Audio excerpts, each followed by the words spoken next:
20 Oktober 2014 menjadi salah satu hari yang bersejarah bagi bangsa Indonesia. Ratusan ribu warga Jakarta dan dari luar Jakarta memenuhi jalan-jalan protokol di ibu kota untuk menyambut pasangan Presiden Joko Widodo dan Wakil Presiden Yusuf Kala. Tepat hari itu, Joko Widodo atau Jokowi resmi menjadi Presiden ke-7 Republik Indonesia.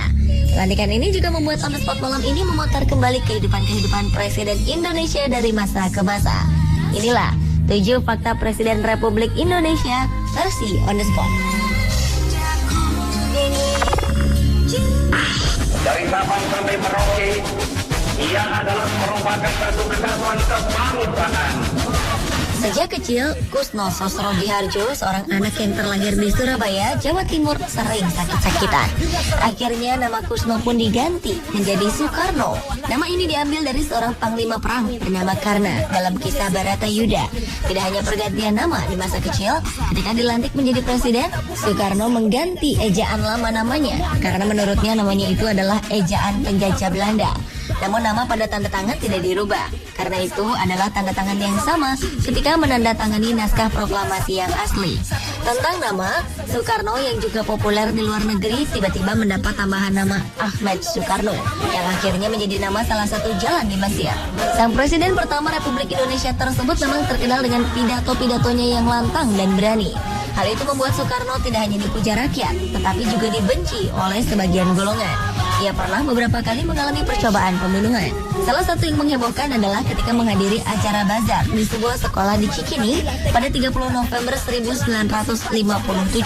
Soekarno dihujani granat dari berbagai penjuru. Untungnya para pengawal presiden sigap melarikan beliau ke tempat yang lebih aman.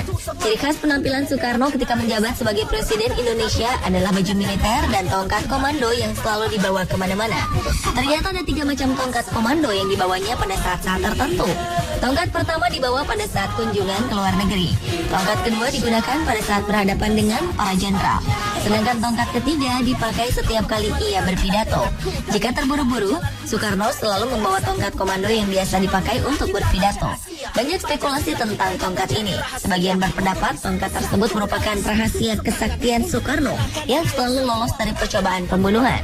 Namun dalam buku biografinya yang ditulis oleh Cindy Adams, Soekarno mengaku tongkat tersebut hanya pelengkap penampilan saja.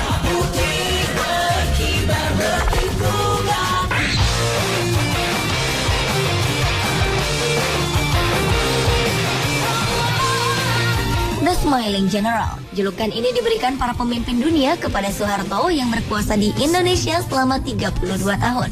Presiden kedua Republik Indonesia ini memang selalu tersenyum ketika berhadapan dengan publik, baik di luar maupun di dalam negeri. Salah satu wartawan yang selalu mengikutinya bahkan mengaku Soeharto tetap tersenyum ketika masyarakat Jerman menghujatnya. Kejadian ini berlangsung sewaktu Soeharto dan rombongan kabinetnya mengunjungi Jerman pada tahun 1995. Tidak hanya tersenyum, Soeharto bahkan melambaikan tangan kepada para pendemo, seakan mereka tengah menantikan kedatangannya. Meskipun banyak komentar negatif dari mantan presiden yang satu ini, namun Soeharto berhasil menorehkan prestasi besar untuk Indonesia. Pada masa pemerintahannya, Indonesia berhasil keluar dari ketergantungan impor beras. Indonesia yang tadinya menjadi negara pengimpor beras terbesar di dunia, menjadi negara yang bersuasembada beras. Ia bahkan berhasil menghimpun bantuan 1 juta ton padi kering dari para petani untuk diberikan kepada rakyat Afrika yang mengalami kelaparan. Selain itu, Soeharto juga mendapat penghargaan tertinggi dari PBB di bidang kependudukan karena berhasil melaksanakan program keluarga berencana untuk menahan laju kepadatan penduduk di Indonesia.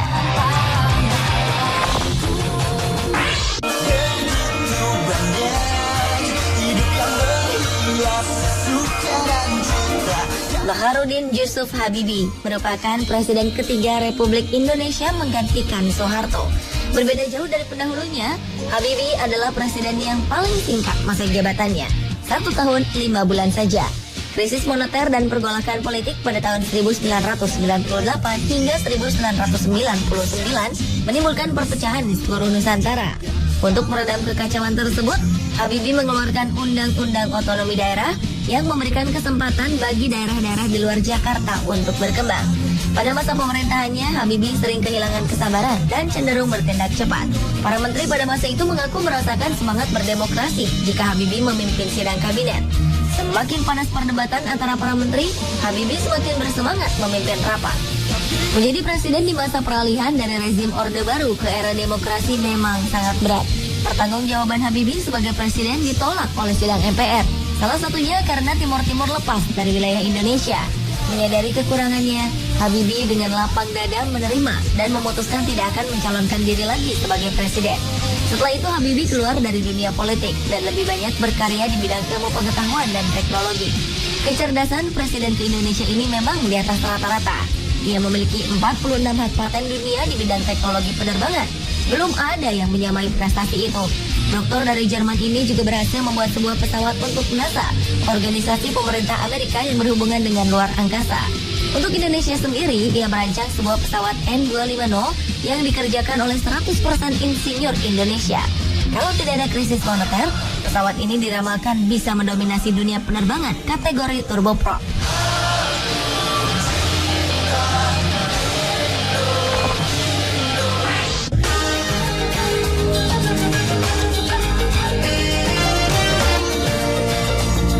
Setelah masa jabatan Habibie selesai, kursi presiden jatuh kepada Kiai Haji Abdurrahman Wahid atau yang akrab dipanggil Gus Dur. Kiai yang terkenal Demokrat dan tidak bisa ditebak ini memenangkan voting MPR dan mengalahkan Megawati Soekarno Putri. Pada masa pemerintahannya, Gus Dur sangat kontroversial. Salah satu keputusan yang mengejutkan semua pihak adalah diberlakukannya Imlek sebagai hari libur opsional. Almarhum juga mencabut larangan penulisan huruf Tionghoa yang selama ini dikekang oleh rezim Orde Baru. Gus Dur berpendapat bahwa sejarah masyarakat Indonesia juga dipengaruhi oleh kaum Tionghoa. Bahkan ia mengaku memiliki darah Tionghoa dari garis keturunan ayahnya. Sebelum menjadi presiden, Gus Dur telah berkelana ke beberapa negara untuk menuntut ilmu, seperti Mesir, Irak, Jerman, dan Perancis. Namun bekal yang didapatnya dari luar negeri itu tidak serta-merta menjamin kesejahteraannya di Indonesia. Pulang dari negeri orang, Gus Dur yang hanya bekerja sebagai jurnalis dan pembicara dari kampus ke kampus tidak mampu mencukupi kebutuhan keluarganya. Bersama istri dan anak-anaknya, Gus Dur mencari uang tambahan dengan menjual kacang dan mengantarkan es. Meskipun seorang kiai, di keluarga Gus Dur mengajarkan kehidupan yang liberal dan tidak membeda-bedakan gender. Tugas rumah tangga dibagi rata. Tidak ada perbedaan antara laki-laki dan perempuan. Menurut pengakuan anaknya, Alisa, ayahnya ini mendapat tugas mencuci pakaian di rumah.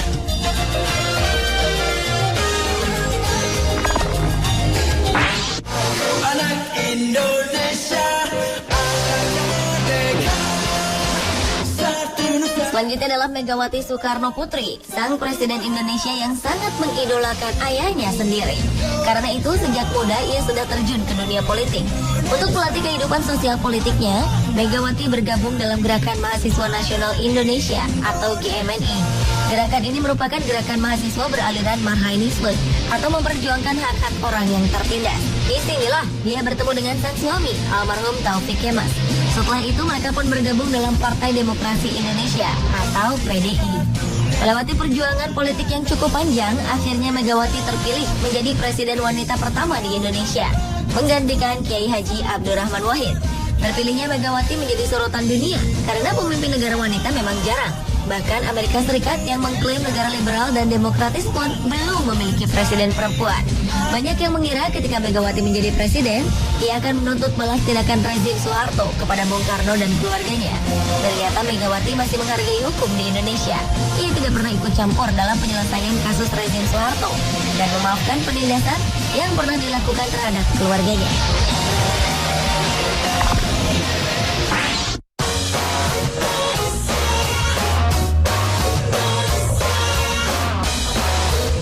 Setelah Megawati lengser dari kursi presiden, Susilo Bambang Yudhoyono atau SBY yang tadinya menjadi Menteri Koordinator Politik dan Keamanan pada masa kekuasaan Megawati, terpilih menjadi Presiden Indonesia ke-6. SBY menjadi presiden pertama Republik Indonesia yang dipilih langsung oleh rakyat. SBY menyadari bahwa di masa pemerintahannya media sosial sangat berpotensi dalam komunikasi politik. Ia pun membuka beberapa akun sebagai sarana berkomunikasi dengan rakyat. Tidak hanya melaporkan kebijakan-kebijakannya, SBY juga mencurahkan isi hatinya pada akun media sosial tersebut. Tidak banyak yang mengetahui bahwa SBY pernah merasa terpuruk di masa kecilnya karena perceraian kedua orang tuanya. Namun SBY menjadikan peristiwa ini menjadi peringatan agar bisa lebih maju lagi demi membahagiakan ibu yang membesarkannya. Dengan kecerdasan yang ia miliki, SBY menjadi salah satu anggota militer yang berintelektual tinggi.